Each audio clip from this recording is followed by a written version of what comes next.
ఆర్టిజన్లను convention చేయాలనేటటువంటి నినాదంతో రాష్ట్ర ప్రభుత్వానికి అనేక దఫలు చర్చలు జరిపి వినతి పత్రాలు ఇచ్చి వాటిని పరిష్కారం చేస్తామన్న హామీని ముఖ్యమంత్రి ఇచ్చినటువంటి హామీని కూడా అమలు చేయాలని ఈరోజు పెద్ద ఎత్తున ఆందోళన కార్యక్రమానికి వస్తే పోలీసుల యొక్క వేల మంది పోలీసులను పెట్టి అరెస్టులకు పాల్పడి కొండల కంచెలను పెట్టి వాటర్ కెనాన్లను పెట్టి ఎక్కడికక్కడ ఉండేటటువంటి వాళ్ళని అరెస్ట్ చేస్తూ ట్రైన్లలో ఎక్కనివ్వకుండా ఆ ప్రాంతాల్లోనే అరెస్ట్ చేస్తూ దాదాపు 20,000 మందికి ఉండేటటువంటి ఆర్టీజన్లను అరెస్ట్ చేయడానికి వేల మంది పోలీసులంతా కూడా రంగంలోకి దిగి ఈ రకంగా అరాచకంగా నిర్బంధంగా అరెస్టు పాల్పడేటటువంటి దాన్ని సిపిఎఫ్ పార్టీ రాష్ట్ర కమిటీ తీవ్రంగా ఖండిస్తుంది. ఇలాంటి నిర్బంధాలతోన అరెస్టులతోన ఉద్యమాల్ని హక్కుల్ని ఆపడం సాధ్యం కాదని చెప్పి ముఖ్యమంత్రి రేవంత్ రెడ్డి అర్థం చేసుకోవాలని చెప్పి ఈ సందర్భంగా హెచ్చరిస్తా ఉన్నాం. గతంలో అనేక మంది ముఖ్యమంత్రులు ఇలాంటి నిర్బంధ చర్యలకు పాల్పడి వాళ్ళు అధికారాన్ని కోల్పోయినటువంటి పరిస్థితి తప్ప నాయకులు ఎక్కడ కూడా వెనకడుగు వేయలేదు. ఇప్పుడు అదే పద్ధతుల్లో నిర్బంధాల ద్వారా లేదా పోలీసుల అరెస్టుల ద్వారా ఈ ఉద్యమాన్ని అణచివేయచ్చు అని చెప్పి అనుకుంటే 20,000 మంది ఆర్టిజన్లే కాదు, వాళ్ళ వెనకాల ఉండేటటువంటి శ్రామిక వర్గాలు, ఆ శ్రామిక వర్గాల విముక్తి కోసం పోరాడుతున్నటువంటి ఎర్ర జెండా సిపిఎం పార్టీ మీకు అండదండగా 20,000 మందికి పైగా ఉండేటటువంటి ఆర్టిజన్లు 20 నుంచి 25 సంవత్సరాల లో ఇందులో పనిచేస్తూ ఉన్నారు. ఎలాంటి ప్రభుత్వానికి ఖర్చు లేకుండానే వాళ్ళ విద్యార్హతలను బట్టి ఎవరెవరిని ఎక్కడ ఏ స్థాయిలోకి కన్వెన్షన్ చేయాలో చెయ్యండి అనేటటువంటి ఒక న్యాయమైనటువంటి నినాదం తప్ప ప్రభుత్వానికి ఎలాంటి ఖర్చు కూడా లేదు. వాటికి సంబంధించినటువంటి అంశాల పట్ల ఏం ఆటంకాలు ఉన్నాయి, ఎలాంటి చర్యలు తీసుకుంటారు, ఏ పద్ధతిలో ఇది పరిష్కారం చేస్తారనేటటువంటి విషయాన్ని పరిష్కరించకుండా మాట్లాడకుండా ఈ రకంగా అరెస్టులకు పాల్పడేటటువంటి చర్యలకు ప్రభుత్వం పాల్పడుతుంది.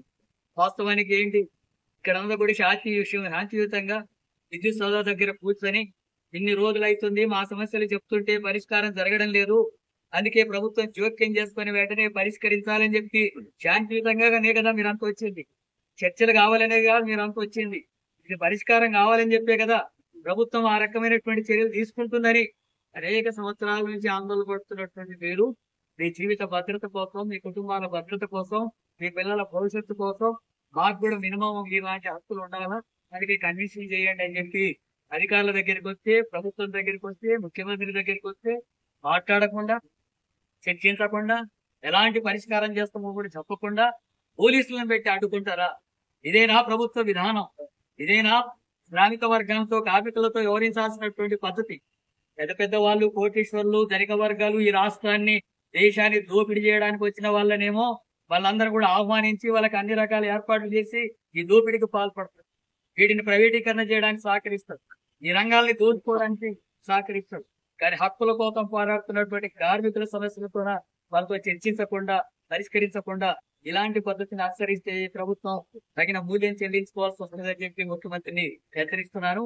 ఇప్పటికైనా ముఖ్యమంత్రి అలాగే ఉప ముఖ్యమంత్రి భట్టి గారు జోక్యం చేసుకొని ఆర్టిజన్ల జేఏసీతో వెంటనే చర్చలు జరపాలా, చర్చలు జరిపి వాళ్ళ డిమాండ్ పరిష్కరించడం కోసం చర్యలు తీసుకోవాలా.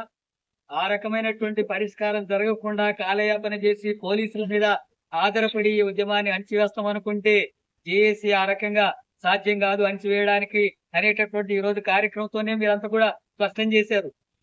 ఈ రోజు ఎంత నిర్బంధాలున్నా సరే, ఎంత ఇబ్బందులు పెట్టినా హైదరాబాద్కు వచ్చారు కదా, హైదరాబాద్ నడిబొడ్డున నిలబడ్డారు కదా, నడిబొడ్డున నిలబడి పోలీసులు వేల మంది ఉన్నా సరే హైదరాబాద్ నడిబొడ్డున వచ్చి నిరసన వ్యక్తం చేశారు కదా.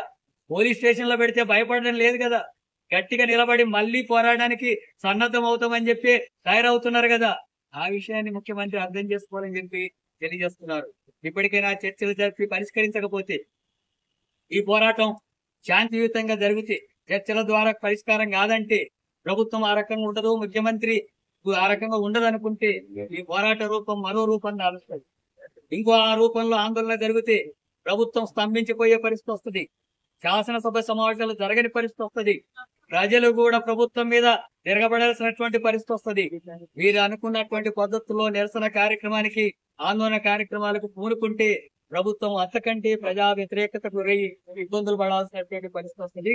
అందుకని ఇప్పటికైనా వెంటనే జోక్యం చేసుకుని ఆర్టిజన్లతో చర్చలు జరిపి ఈ డిమాండ్స్ పరిష్కరించాలని చెప్పి ప్రభుత్వాన్ని కోరుతున్నాను.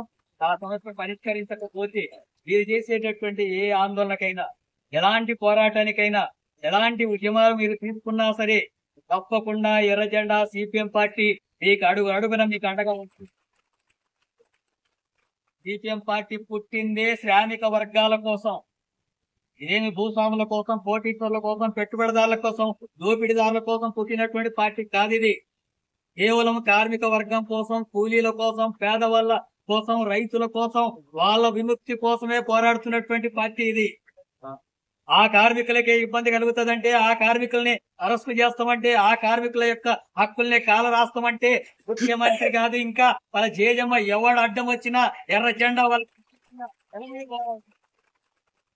కార్మిక హక్కుల కోసం పోరాడేటటువంటి పార్టీ ఇది. అందుకని మేము ఇతర విషయాలు పట్టించుకోం, కేవలం కార్మికుల ప్రయోజనాలు మాత్రమే పట్టించుకుంటాం. అలాంటి నిర్బంధాలని ఎదుర్కోవడం అనేది కార్మిక వర్గానికి కొత్త కాదు, ఎర్ర జెండా కూడా కొత్త కాదు. ఇలాంటి వాళ్ళని అనేక మందిని చూసినటువంటి చరిత్ర కార్మికులకు ఉంది.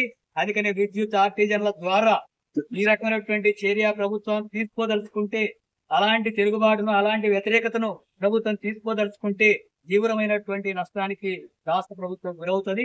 అందుకనే ముఖ్యమంత్రి రేవంత్ రెడ్డి గారిని వెంటనే ఈ సమస్యను పరిష్కరించడం కోసం జేఏసీతో చర్చలు జరిపి పరిష్కరించాలా. ఆ తర్వాత అలాంటి కొనసాగిస్తే జరిగే పరిణామాలకు ఈ ముఖ్యమంత్రి, రాష్ట్ర ప్రభుత్వం బాధ్యత వహించాల్సి ఉంటుందని చెప్పి హెచ్చరిస్తూ మరోసారి మీ పోరాటానికి, మీ ఉద్యమానికి అండదండగా సిపిఎం పార్టీ ఉంటుందని చెప్పి తెలియజేస్తూ